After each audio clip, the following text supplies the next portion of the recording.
জাহালাত হচ্ছে অশিক্ষা, কুশিক্ষা, বর্বরতার অপর নাম হচ্ছে জাহালাত। আমরা সবাই একজন ব্যক্তিকে চিনি, মানে তার নাম শুনেছি, তার কুকীর্তির কথা আমরা সবাই জানি। তার নাম হচ্ছে আবু জাহাল। শুনেছি নাম? আসলে কি আবু জাহালের নাম আবু জাহাল? কেউ বলতে পারবেন তিনার নাম কি ছিল? বলেন, আবু জাহালের নাম কি ছিল? আমরা তো আবু জাহাল হিসেবে চিনি, তার নাম কি ছিল? এটা হচ্ছে আমাদের মুসলমানদের অবস্থা। অথচ যদি বলা যায় যে কোন খেলা চলছে বলেন তো, তারপরে কি চলছে ইত্যাদি ইত্যাদি, নানা কিছু আপনাদের মাথার মধ্যে আছে, এটা নাই। আচ্ছা, ওটা বাদ থাক। আবু জাহালকে তার এলাকায় 5 গ্রাম মিলে একটা নামে ডাকতো। আবু জাহালকে আবু জাহাল বাদ দিয়ে তার শিক্ষাগত যোগ্যতা, তার বংশীয় স্ট্যাটাস, এই কারণে তাকে একটা সুন্দর লকবে ডাকা হতো। সেই লকবটা কেউ জানেন? আরে বাবা, আবু জাহাল মানে তো ওটা। এ হচ্ছে আমাদের স্ট্যাটাস, এটা আমাদের ইসলামিক স্ট্যাটাস। দেখেন, রাসূলুল্লাহ সাল্লাল্লাহু আলাইহি ওয়াসাল্লাম দুজনের জন্য দোয়া করেছিলেন, আল্লাহ এই দুজনের মধ্যে যাকে তোমার ইচ্ছা তাকে তুমি কবুল করে নাও। দুজনের নাম ছিল ওই একই রকম প্রায়। একজনের নাম ছিল উমর, একজনের নাম ছিল আমর। উমর রাদিয়াল্লাহু তাআলা তো হেদায়েত পেয়ে গেছিলেন, বাকি থাকলো কে? যে বাকি থাকলো সে হচ্ছে আবু জাহাল। কথা বুঝে আসছে? আবু জাহালকে 5 গ্রামের লোক বলতো আবুল হাকাম। আবুল হাকামের বাংলা অর্থ হচ্ছে জ্ঞানীদের পিতা। সত্যি তিনি বিচক্ষণ এবং জ্ঞানী ব্যক্তি ছিলেন, কিন্তু তার মধ্যে বিচক্ষণতা ছিল, শিক্ষা ছিল, বংশের কৌলিন্য গৌরব ছিল, আর্থিক সচ্ছলতা ছিল, সন্তান সন্ততি অনেক ছিল। মক্কার বুকে একজন প্রিসিয়াস মানুষ হিসাবে দেখা যায় তাকে। তিনি সত্যি যোগ্যতা সম্পন্ন ছিলেন, কিন্তু ইসলাম তাকে নাম দিয়েছে আবু জাহাল। এর পেছনে কারণ কি? তার মধ্যে শিক্ষা ছিল, তার মধ্যে মানে বংশ কৌলিন্য ছিল, তার টাকা পয়সার অভাব ছিল না। সব কিছু থাকার পরেও একজন মানুষকে এমন লকব কেন দেওয়া হলো? তার মধ্যে সব ছিল, ছিল না শুধু ইসলাম, ছিল না শুধু ইসলাম। এই জন্য রাসূলুল্লাহ সাল্লাল্লাহু আলাইহি ওয়াসাল্লাম তাকে কি বলে ডাকতেন? আবু জাহাল। আবু মানে আব্বা বা বাবা, আর জাহাল মানে মূর্খতা, ফাদার অফ দ্য ইলিটারেসি, অর্থাৎ মূর্খতার বাপ, মূর্খের আব্বা। এখন আজকেও যদি রানীনগরের বুকে মানুষ সব বুঝে, গুগল বুঝে, ইন্টারনেট বুঝে, জমির দলিল বুঝে, আরএস বুঝে, পর্সা বুঝে, রেকর্ড বুঝে, গোটা বিশ্বের খবর রাখে, অ্যামাজন বুঝে, কিন্তু সেই ব্যক্তির মধ্যে যদি ইসলাম না থাকে তো তিনিও আবু জাহাল নিঃসন্দেহে। জাহালাত মানে অজ্ঞতা। যারা এখনো শিক্ষিতর যে জায়গা সে পর্যায়ে পৌঁছাতে পারেনি তাকে বলা হয় জাহালাত। জাহালাত সাধারণত 2 প্রকারের। 1 ধর্মীয় জাহালাত, 2 সামাজিক জাহালাত। আলোচনার বিষয় হচ্ছে সামাজিক জাহালাত, সামাজিক অজ্ঞতা। আমরা যে জামানায় অবস্থান করছি, এই জামানার কথা যদি একটু বলতে চাই তাহলে এভাবে বুঝবেন। 1450 বছর আগে রাসূলুল্লাহ সাল্লাল্লাহু আলাইহি ওয়াসাল্লাম কিছু বাণী করে গিয়েছেন, কিছু ভবিষ্যৎবাণী বলে গিয়েছেন, কিয়ামতের আগের কিছু লক্ষণ বলে গিয়েছেন। তন্মধ্যে অন্যতম একটা হাদিস সহিহুল বুখারী, রাসূলুল্লাহ সাল্লাল্লাহু আলাইহি ওয়াসাল্লামের হাদিস। আন আনাস ইবনে মালিক সামিআতু রাসূলুল্লাহ সাল্লাল্লাহু আলাইহি ওয়াসাল্লাম কল। আনাস ইবনে মালিক রাদিয়াল্লাহু তাআলা আনহু বলেন, আমি রাসূলুল্লাহ সাল্লাল্লাহু আলাইহি ওয়াসাল্লামকে বলতে শুনেছি, ইন্না মিন আশরাশাত, কিয়ামতের যে বেশ কিছু লক্ষণ রয়েছে তার মধ্যে বেশ কিছু লক্ষণ তিনি উল্লেখ করলেন। উল্লেখ করার পরে বলছেন, আয়ুর ফাইল, মানুষের বিবেক তুলে নেওয়া হবে। ওয়াকসারুল জাহাল, মানুষের বিবেক যখন তুলে নেওয়া হবে তখন মূর্খতাকে বর্ষণ করা হবে। ওয়াকসরত জেনা, চারিদিকে জেনা ছড়িয়ে পড়বে। ওয়াকসরা সরবুল খামরে, নেশাদার দ্রব্য পান করা বেড়ে যাবে। ওয়াকিল্লা রিজাল, পুরুষ কমে যাবে।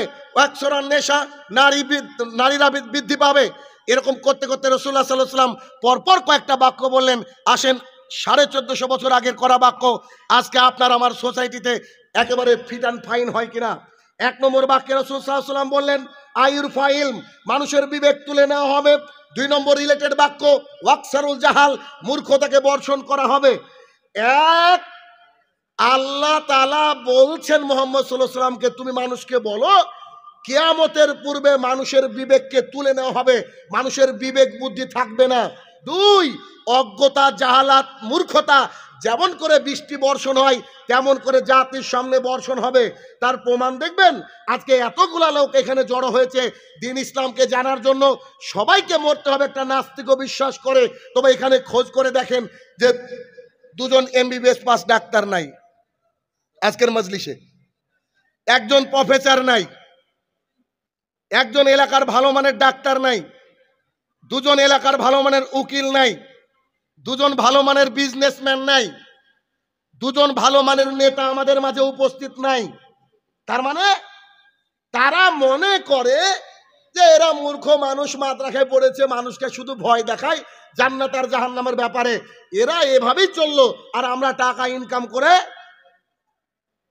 রিল্যাক্স এখানে একটা লাইফ লিড করে then we can go to the hellfire of জাহান্নাম। এটা তাদের টার্গেট, হেলফায়ার অফ জাহান্নাম। ওটা ব্যাকেটে, ওরা মনে করে না। যদি মনে করতো তাহলে এখানে ওরা আসতো। তার মানে মানুষ যে দিন ধর্ম থেকে দূরে আছে, তার মানে যারা দিন ধর্ম থেকে দূরে আছে তারা হচ্ছে হাদিসের প্রথম এইটার অংশ, আইরফা ইলম, মানুষের বিবেক তুলে নেওয়া হয়েছে। ওয়াকসরুল জাহাল, মূর্খতা বর্ষণ হচ্ছে। কেন?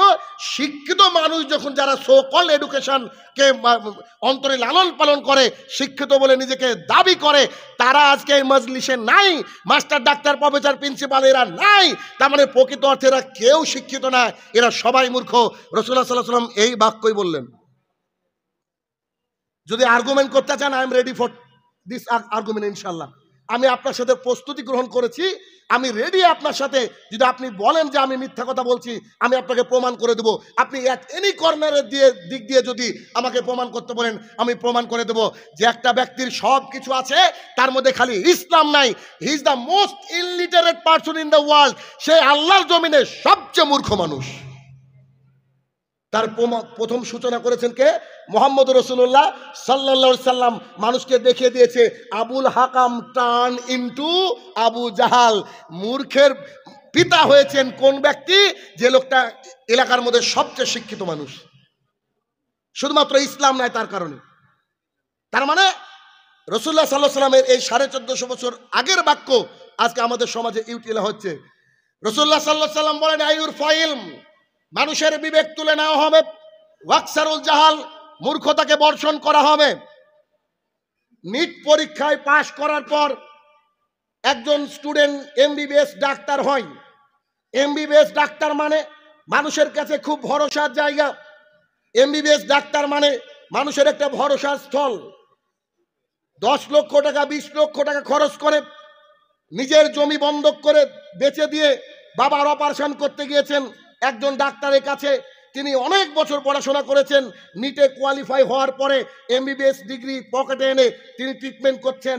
অথচ এই 2023 সালের ওই যেদিন ভোটের রেজাল্ট, সেদিন আমাদের নিটের রেজাল্ট বেরিয়ে গেল, 67 জন 720-তে 720 পেয়েছে। তার মানে গোটা পৃথিবীর সমস্ত শিক্ষিত ভালো ডাক্তার ভারতবর্ষে। মানুষ যখন সন্দেহ পোষণ করতে লাগলো যে 720 মানে 67 জন ফার্স্ট, 720-র মধ্যে পরীক্ষা 720 পেয়েছে। যখন সিবিআই, ইডিফিডি ইত্যাদি জোর দিল, সোশ্যাল মিডিয়া আমরা জোর লাগাতে লাগলাম এটা মনে হয় কোনো স্ক্যাম হয়েছে, ঠিক তখন তদন্ত করে পাওয়া যাচ্ছে যে এরা কেউ যোগ্যতা রাখে না এই নিট পরীক্ষায় পাশ করার। কেউ তো এমনও রেজাল্ট করেছে যে উচ্চ মাধ্যমিকে রসায়নে ফেল করে ওখানে পেয়েছে 718। সাংবাদিকের সামনে বলছে কালকে নিট পরীক্ষা, আজকে রাত্রিবেলায় 40 লাখ টাকা দিয়ে আমরা প্রশ্ন আর উত্তর কিনেছি। এমনি নাকি? তার মানে আগামী দিনের ভবিষ্যতে যে ডাক্তার, যার কাছে আপনি ট্রিটমেন্ট নিতে যাবেন, যিনি আপনাকে কেটে ছিঁড়ে আপনার ভেতর থেকে গল ব্লাডারটাকে ধুবে পরিষ্কার করবে, পেট থেকে পাথর বের করবে, আপনার স্ত্রী সিজার করবে, ও একেবারে অনুন্নত, পড়াশোনাও করেনি, ও কলেজেও যায়নি, বাড়িতে বসে ডাক্তার। এবার বুঝেন আপনি কি ডাক্তারখানা যেতে পারবেন এই দৃশ্য হলে? 1450 বছর আগে রাসূল সাল্লাল্লাহু আলাইহি ওয়াসাল্লাম বলছেন আইরফা ইলম, মানুষের বিবেক তুলে নেওয়া হবে। একজন শিক্ষামন্ত্রী, যিনি শিক্ষামন্ত্রী, তিনি শিক্ষার উপরে পিএইচডি করবেন। আর আমাদের ওই যে মোটা শিক্ষামন্ত্রী বর্তমানে জেলে, ও পিএইচডি করেছে যৌনবিদ্যার উপরে। বুঝতে পারেননি? ধরা পড়ার পর বলছে ওর নাকি অনেকগুলো গার্লফ্রেন্ড এ দেশে বিদেশে। তাহলে একবার চিন্তা করেন জাতি আছে কোথায়, জাতি কোন জায়গায় রয়েছে। অতএব আপনাকে আমাকে এটা বুঝে নিতে হবে যে রাসূলুল্লাহ সাল্লাল্লাহু আলাইহি ওয়াসাল্লাম বলছেন আয়ুর ফাইল, মানুষের বিবেক তুলে নেওয়া হয়েছে, ওয়াকসারুল জাহাল, মূর্খতাকে বর্ষণ করা হচ্ছে। চারিদিকে শুধু মূর্খতা আর মূর্খতা। আপনার এলাকার মসজিদের কথাই বলছি আমি, দেখেন আমার কথা মিলে যাবে। জুমার দিনে যত লোক যায় তার চেয়ে বেশি লোক যায় আপনার ঈদের দিনে, ঠিক না? জুমার দিনে যত লোক যায় তার চেয়ে বেশি লোক যায় ঈদের দিনে। ঈদের দিনে যত লোক যায় তার চেয়ে মোটামুটি আশেপাশে লোক যায় হচ্ছে ওই জানাজা পড়তে, যায় কি যায় না? কিন্তু ফজরে যদি আপনি একটু খোঁজ নেন তো দেখবেন যে ফজরে এক কাতার আসে না, নাই? ফজরে এক কাতার। রাসূলুল্লাহ সাল্লাল্লাহু আলাইহি ওয়াসাল্লাম বলছে আয়ুর ফাইল, মানুষের বিবেক তুলে নেওয়া হবে, ওয়াকসারুল জাহাল, মূর্খতা বর্ষণ হবে। একটু আপনাকে দেখায়, 1 মিনিট দেখেন তো। ভোডাফোন টু আদার কোথাও যদি আপনি কল করতে যান তো আপনার কাটবে হচ্ছে 1 টাকা 90 পয়সা। যদি আপনি কোনো প্যাকেজ না মারেন, কথার কথা উদাহরণ দিচ্ছি, কাটবে কত? 1 টাকা কত 90। কারুর সাথে কথা বলেছেন 3 সেকেন্ড, কতটুকু কাটবে বলেন? কারোর সাথে 3 সেকেন্ড কথা বলেছেন, কতটুকু কাটবে? 1 টাকা 90। কারোর সাথে কথা বলেছেন আপনি ধরেন 59 সেকেন্ড, কত টাকা কাটবে? 1 টাকা 90। সেম। তো কোন ব্যক্তি যদি দৈনিক 5 ওয়াক্ত সালাত আদায় না করে তো আল্লাহর কাছেও মুসলমানই না, আল্লাহর কাছে ও মুসলমানই না। যেহেতু একজন মুসলমানের বৈশিষ্ট্য হচ্ছে যে তাকে 5 ওয়াক্ত সালাত আদায় করতে হবে, তারপরেও মানুষ ফজরে ঘুমিয়ে থাকে। রাসূলুল্লাহ সাল্লাল্লাহু আলাইহি ওয়াসাল্লাম বলছেন আয়ুরফা ইলম, মানুষের বিবেক তুলে নেওয়া হবে, ওয়াকসারুল জাহাল, মূর্খতা বর্ষণ করা হবে। তাই হচ্ছে পশ্চিমবঙ্গের বিভিন্ন মসজিদকে যদি খেয়াল করে দেখেন, বিভিন্ন মাদ্রাসাকে যদি খেয়াল করে দেখেন, মসজিদ মাদ্রাসায় খাস করে যারা আমাদের বেশিরভাগ মসজিদ মাদ্রাসায় যারা সভাপতি, যারা ক্যাশিয়ার, যারা আপনার ট্রেজারার, এরা দেখবেন খাস করে মসজিদের যদি খেয়াল করেন 98% মসজিদে দেখবেন যে সভাপতির দাড়ি নাই। বলেন মিথ্যা বলছি? আমি যাচাই করেই তো বলছি। আপনি একটু দেখেন না, খোঁজ নেন না, পার্সেন্টেজ এদিক ওদিক হতে পারে, একটু দেখেন না আপনি। যে লোকটা এলাকার মধ্যে সবচেয়ে বড় লোক ও হচ্ছে সভাপতি, যে একটু নেতা সে হচ্ছে সভাপতি, যে একটু মানে বন্ধনের জন্য ঘর ভাড়া দিয়ে রেখেছে, ওর বউ বিটি পর্দা করে না, ও হচ্ছে ক্যাশিয়ার। মানে যার কাছে আমানতদারিতার টপিকই নাই, ও জানে না হোয়াট ইজ আমানতদারিতা, তাকে দেওয়া হয়েছে ক্যাশিয়ারের দায়িত্ব। মসজিদ কমিটি যদি এমন হয়, একজন ব্যক্তি যদি দাঁড়িয়ে খুতবা দেওয়ার চেষ্টা করে তো ওই সুন্দর সুন্দর মুখগুলা, এরা তো আর 5 ওয়াক্তের মুসল্লি না, এরা তো শুকুর আলী, ইদু মিয়া, রমজান আলী। এই শুকুর আলী, ইদু মিয়া, রমজান আলী শুক্রবারের দিনে এবার ধবধবে সাদা পাঞ্জাবি পরে একেবারে মনে হচ্ছে আল্লাহ ফেরেশতা নাজিল করে দিয়েছে, পারলে ইমাম সাহেবকে সাইডে যেতে বলেন। এরা লোক যখন আপনার সামনে বসে থাকবে আর আপনার ইমাম যখন খুতবা দিবে, যে ইমামকে আপনি 10,000 টাকা দিয়ে রাখেন, সে যখন খুতবা দিবে ও ভাবে কি খুতবা দেবো। এখন যদি বলি যে 5 ওয়াক্ত সালাত আদায় না করলে মুসলমান থাকে না, তাহলে আমি আর মসজিদে থাকবো না। 2, যদি বলে যে পর্দা করতে হবে, বলবো যে আমার বউকে দেখে বোধহয় আমার চাকরি শেষ। 3, সুদ ঘুষের কথা তো বলাই যাবে না, আর প্রত্যেকটা ছেলে সুদের চাকরি করে, ঘুষের সাথে যুক্ত। বলেন সমাজ পরিবর্তন হবে? বলেন। পৃথিবীর সবচেয়ে ভালো মানুষকে তার গ্রামের মানুষ রাখেনি, পৃথিবীর সবচেয়ে ভালো মানুষকে তার গ্রামের মানুষ রাখেনি। এতই অত্যাচার করেছেন যে রাতের অন্ধকারে পালিয়ে যেতে হয়েছে। আপনি আমি ভালো ঠিকই কি করে গ্রামের মধ্যে, আপনি আমি সবার আদরের হই কি করে? অতএব একটা সমাজকে পরিবর্তন করতে গেলে জল খাতে পরিবর্তন হবে না, এটা একটা মেলা খেলা অনুষ্ঠানের মতো। মানুষ জুমার দিনে যায় খুতবা শুনবো বলে, জুমার দিনে একটা ভালো মানে যিনি আলেম, যিনারা দিন ইসলামকে ভালো করে বুঝেন এবং শুধু আল্লাহকে ভয় রেখে জাতির সামনে কথা বলতে পারেন, টপিক ভিত্তিক আলোচনা করতে পারেন, তাকে জুমার দিনে উঠে দিন, প্রত্যেকটা টপিক অনুযায়ী আলোচনা করবে। তিনি যদি জুমার খুতবায় সুন্দর করে সমাজকে কথা বলতে পারেন, যে একটা সমাজ পরিবর্তন হতে 10 বছর লাগবে না, 1টা বছরে সমাজ পরিবর্তন হয়ে যাবে। সমাজ পরিবর্তন হবে, হতে বাধ্য। দুঃখের বিষয় আমরা এরকম চাই না।